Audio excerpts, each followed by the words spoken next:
আজকে আমি নিয়ে চলে এসেছি পরোটার রেসিপি বন্ধুরা। তো প্রত্যেক দিনের মতো আজও আমি নিয়ে চলে এসেছি নতুন এক রেসিপি। তো আজকে আমি বানাবো, তোমরা ঠিকই ধরতে পেরেছো, আজকে আমি বানাচ্ছি মূলোর দিয়ে পরোটা। তো এই মূলো দিয়ে পরোটা একটু আজকে আমি অন্যরকম বানাবার চেষ্টা করেছি। তো কীভাবে বানিয়েছি, কীরকম বানাবার আমি চেষ্টা করছি সেটা জানতে হলে, দেখতে হলে অবশ্যই কিন্তু আমার পুরো ভিডিও তোমাদের দেখতে হবে, আমার সাথে থাকতে হবে।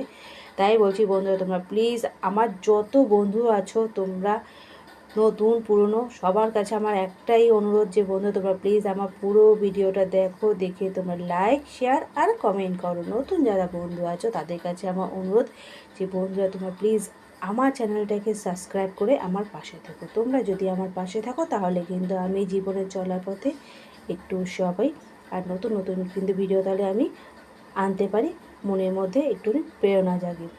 তাই বলছি বন্ধুরা, আমাদের চলার পথে যখন একটাই, তাহলে চলো না আমরা একে অপরের হাত ধরে পথ চলি, তাহলে দেখবে আমরা আমাদের ঠিক লক্ষ্যতে পৌঁছতে পারবো।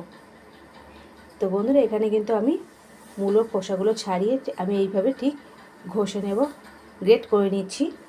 গ্রেট করে নেওয়ার পর আমি মূলোর যে রস যেটা আছে সেটা কিন্তু পুরোপুরি আমি এইভাবে চেপে আমি বের করে নেব।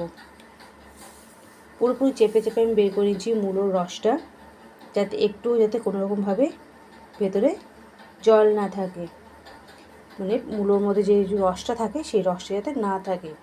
তো যতটা আমি পেরেছি আমি কিন্তু চেপে বের করে নিয়েছি।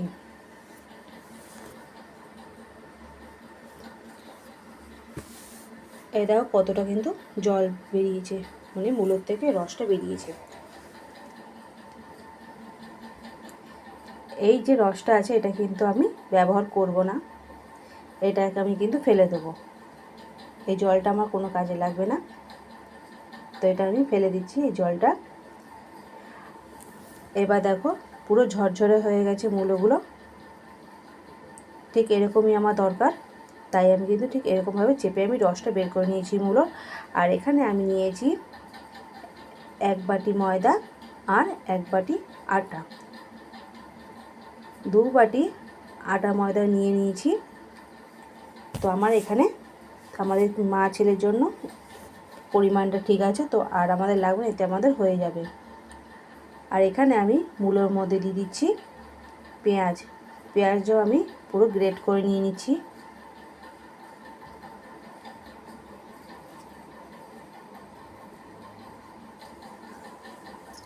এখানে আমি 2টো পেঁয়াজ নিয়েছি, একটু বড় সাইজের। তো 2টো পেঁয়াজেতে এখানে হয়ে যাবে। মূলোর পরোটা একটু পেঁয়াজ না হলে ভালো লাগে না, তাই কিন্তু আমি এখানে একটু পেঁয়াজ দিচ্ছি।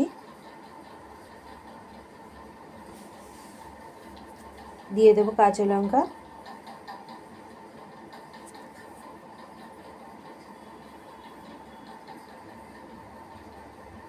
এখানে আমি একটাই দিচ্ছি কাঁচা লঙ্কা,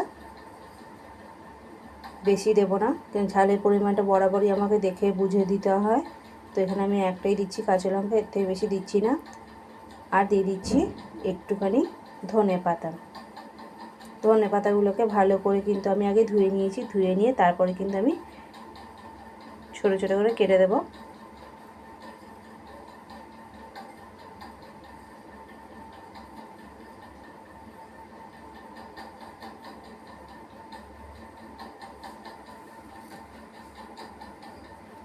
আর তার মধ্যে দিয়ে দিচ্ছি এখানে আমি একটুখানি জিরে, সাদা জিরে দিচ্ছি কাঁচা। আজওয়াইনটা ছিল না ঘরে, তো আমি যখন করতে যাব তখন দেখছি আজওয়াইনটা নেই, আমার ঠিক মনে ছিল না। তো যাই হোক, তো তখন আমি একটুখানি সাদা জিরে এর মধ্যে দিয়ে দিই। তো এতে খুব একটা খারাপ লাগে না, খুব ভালোই লাগে পরোটার মধ্যে জিরে পড়লে।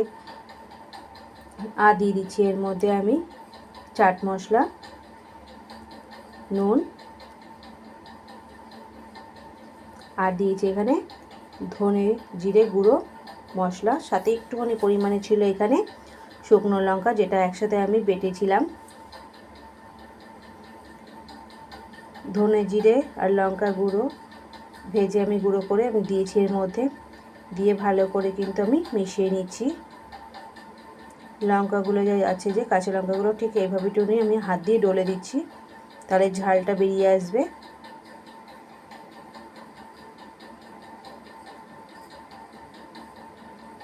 গুঁড়ো লঙ্কা দেবো না, তাই কাঁচা লঙ্কা দিচ্ছি বলে আমি একটু লঙ্কাগুলোকে একটু ভালো করে একটু হাত দিয়ে একটু বিট করে দিলাম, ডলে দিয়েছি। আটা মেখে নিয়েছি, আটা ময়দা যেটা ছিল সেটা আমি মেখে নিয়েছি।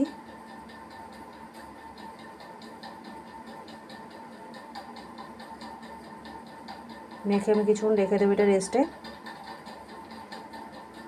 আর এখানে যেটা আমি মেখে রেখেছিলাম মূলো সমস্ত মশলা দিয়ে, সেটাকে কী করেছি, সামান্য পরিমাণে তেল দিয়ে কিন্তু আমি কড়ার মধ্যে একটু নেড়ে নিচ্ছি।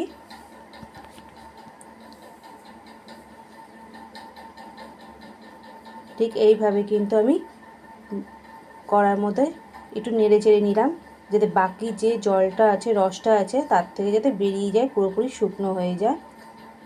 বাকি রসটা বের করার জন্য কিন্তু আমি একটুখানি কড়ার মধ্যে তেল দিয়ে কিন্তু গরম করে নিয়েছি।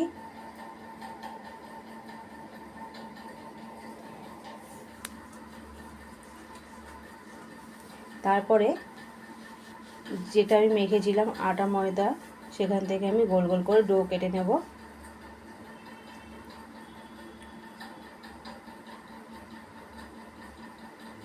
খুব একটা বেশি বড় করব না, আবার একদম ছোটও করব না, মিডিয়াম সাইজের করছি। বেশি বড় হয়ে গেলে ভেতরে কিন্তু পুর দেব।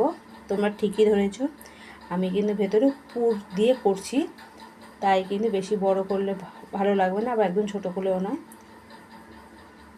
তো এইভাবে কিন্তু পুরের মতো জিনিসটা যাচ্ছে। এবার আমি মুখগুলোকে আমি আটকে দেব ভেতরে পুরটা দিয়ে।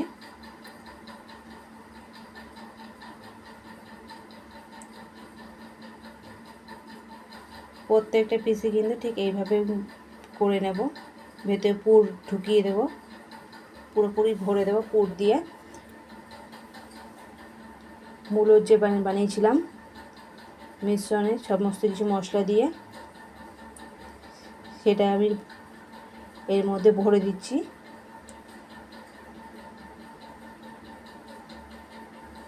ভরে দিয়ে মুখটা আমি বন্ধ করে দেবো ভালো করে। সবসময় তো আটা ময়দার সাথে আমরা মিশিয়ে খাই, বা শুধু ময়দা দিয়েও করি, মুড়ো মেখে করি তার সাথে। তো আজকে মনে হলো একটু অন্যরকমভাবে করি, তাই আজকে কিন্তু আমি ঠিক এইভাবে করেছি। তো প্রথমে ভেবেছিলাম যে বেলনি দিয়ে করবো, তো বেলনি দিয়ে করতে গেলে দেখছি যে ফেটে যাচ্ছে। তারপর কিন্তু আমি বেলনি দিয়ে আমি করিনি, তারপর আমি হাত দিয়ে করব। এই দেখো ফেটে যাচ্ছে, তো বেলনি দিয়ে করাটা ঠিক হবে না, বেশি প্রেশারটা পড়ে যাচ্ছে। হালকা করে যাই করি বেশি প্রেশার পড়ে যাচ্ছে, তো বেলনি দিয়ে আমি করব না। ওই জন্য আমি কী করেছি, হাত দিয়ে কিন্তু পরেরগুলো বাকিগুলো করেছি। হাত দিয়ে করলে কী হয়েছে, তাহলে ভেতরে পুরটা কিন্তু বেরোচ্ছে না, ঠিক ভেতরে থাকছে, আর খুব সুন্দরভাবে কিন্তু হয়েও যাচ্ছে। পুরটা ভেতরে থাকছে, আর দেখো কত সুন্দরভাবে হয়েও যাচ্ছে। ঠিক এইভাবে একটু হাত দিয়ে চেপে চেপে প্রেশার দ্বারা হালকা প্রেশার দিয়ে করলে কিন্তু খুব সুন্দর হয়ে যাচ্ছে। বেশি নয়, শুধু ধারগুলো একটু হালকা করে কিন্তু একটু চেপে চেপে করলে কিন্তু ধারগুলো পাতলা হয়ে যাচ্ছে, আর খুব সুন্দরভাবে হয়েও যাচ্ছে। আর বেলনি দিয়ে করলে কী হচ্ছে, ফেটে যাচ্ছে, ভেতরে পুরটা বাইরে বেরিয়ে আসছে। তাই কিন্তু আমি বেলনি দিয়ে আমি আর করলাম না, একটা করতে গিয়েছিলাম ওরকম হয়ে গেছে বলে আর আমি করিনি। এবার আমি এগুলোকে আমি সেঁকে নেব, দুটো সাইড ভালো করে কিন্তু আমি সেঁকে নেব।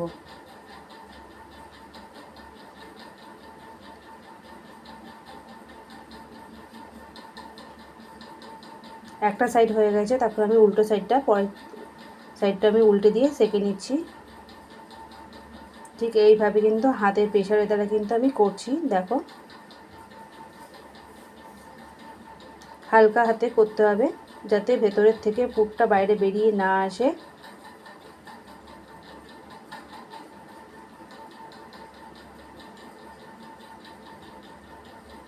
দেখো কত সুন্দর হয়েছে হাত দিয়ে।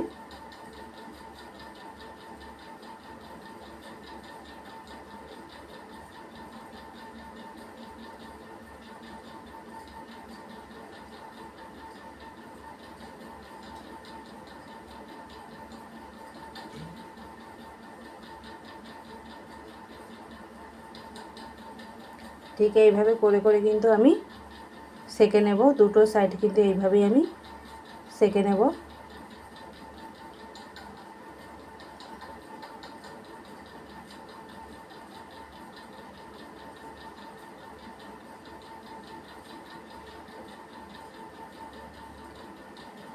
একটা সাইড যখন হয়ে যাবে তখন আমি আরেকটা সাইডে ঠিক একই রকমভাবে বাকিগুলো সব আমি করে নিচ্ছি।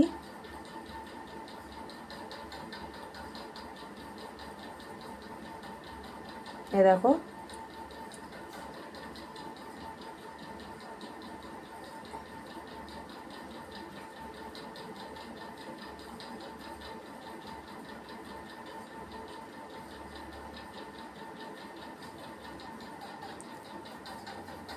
ঠিক এই রকমভাবে কিন্তু সব কয়টাই আমি করে নিয়েছি। তারপরে আমি তাওয়াটা ভালো করে পরিষ্কার করে নিয়ে আমি তার মধ্যে তেল দিয়ে কিন্তু এইভাবে আমি ভেজে নেব। তেলের মধ্যে আমি পুরোপুরি ভেজে নেব দুটো সাইড।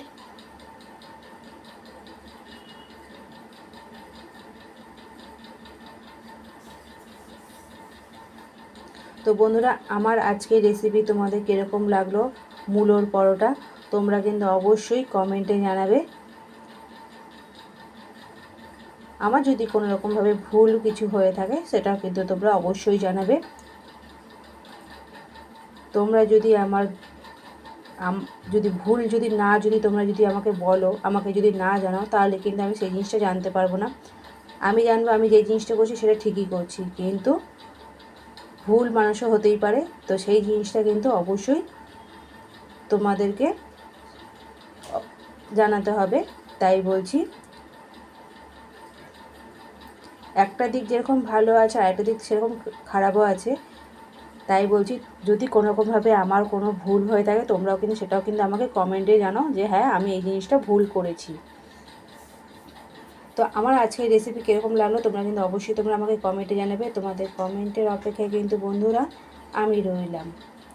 আর প্রত্যেকটা পরোটা কিন্তু ঠিক আমি একই রকমভাবে অল্প অল্প তেল দিয়ে কিন্তু দুটো সাইড আমি ভেজে নেব।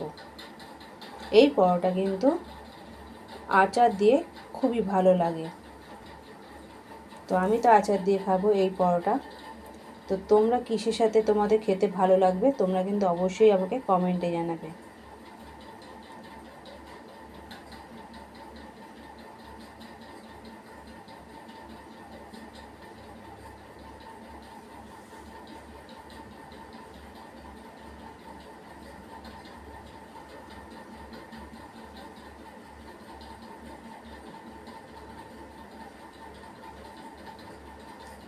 তোমাদের কাছে আরেকটা কথা বলতে আমি ভুলে গেছি। আমাকে কিন্তু আজকে এই ভিডিও করতে কিন্তু সাহায্য করছে আমার ছেলে। ছেলে সাহায্য না করলে কিন্তু আমি ভিডিওটা করতে পারতাম না, কারণ আমি একা হাতে এগুলো হয় না।